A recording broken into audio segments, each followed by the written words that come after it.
सलामकुम जी। एक रिक्वेस्ट करनी थी कि देखो लोरों बत्ती चौक यादगार ते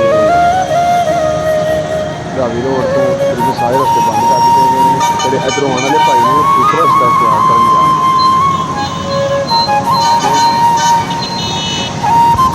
यादगार से पहले कंटेनर लगा दिए और रस्तों को बंद किया जा रहा है।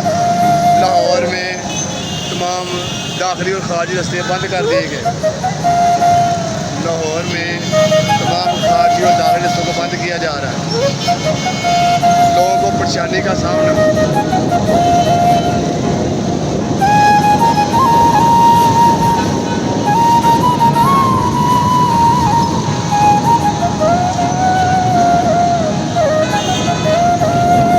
लाइव मनाजर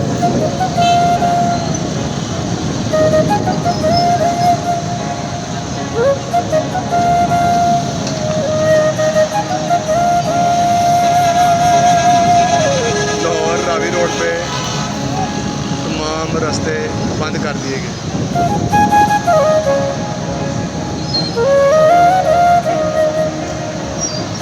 लोगों को परेशानी का सामना,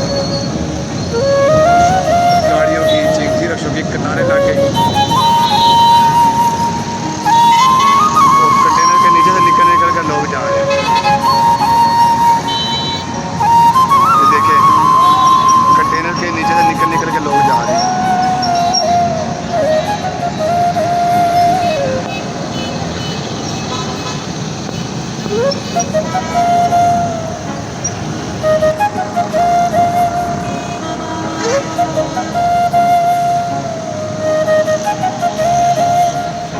ये ऐसा पहली बार हुआ है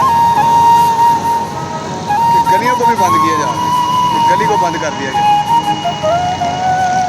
ये गली को बंद कर दिया गया। आम लोग के लिए भी ये गलियां बंद हैं।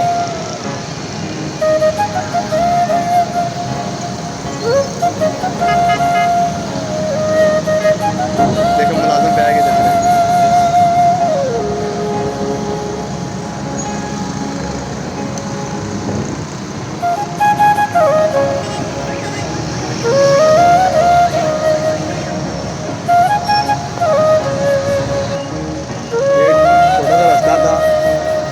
बंद कर दिया, गली बंद कर दी।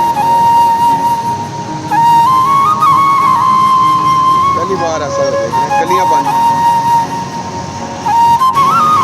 वो देखिए ट्राली लगा के रास्ता बंद किया जा रहा है।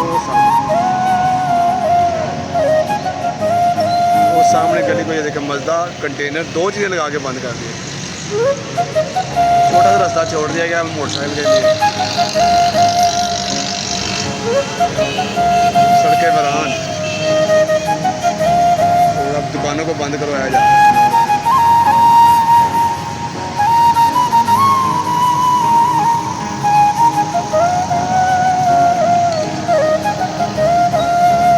इमरान खान को भी नेकी से हिदायत दे और हुकूमत को बड़ा नुकसान हो रहा है यार।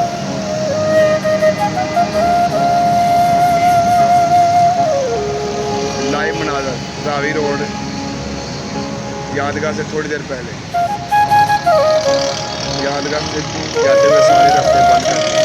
पीछे बच्चों के भी बंद किए गए हैं। फिर आगे यादगार से थोड़ी देर पहले और अब ये टिम्बर मार्केट के पास गलियां तक को बंद कर दिया गया यार, कंटेनर लगा के।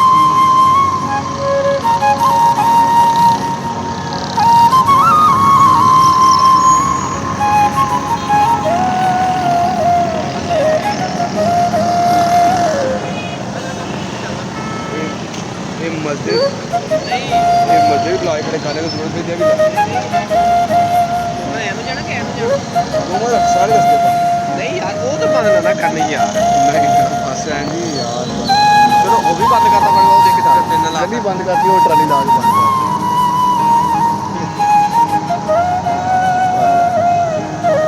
जितने भी जाना यार, लेकिन बस लगे रास्ता खुला जो है, जाना रास्ता अगों बंद करो ना, लोग ऐ ना जान यार। अगों भी बंद, अगों बंद किया ना, वो यादगार के कोलों बंद करता। लोग वापस आ नहीं रहे, अगों बंद किया।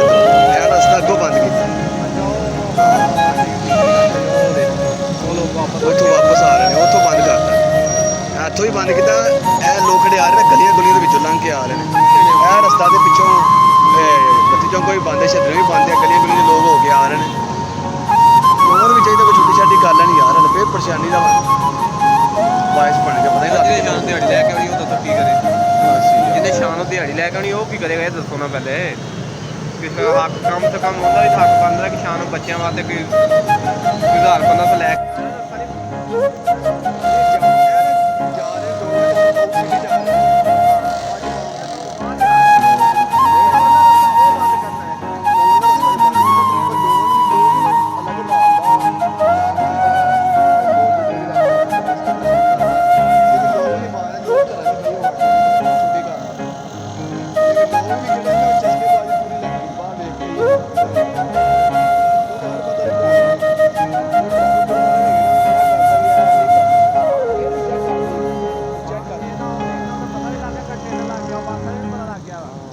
ਬੱਸਾਂ ਦਾ ਪਤਾ ਲੱਗ ਗਿਆ ਘੰਟੇ ਦਾ ਲੱਗ ਗਿਆ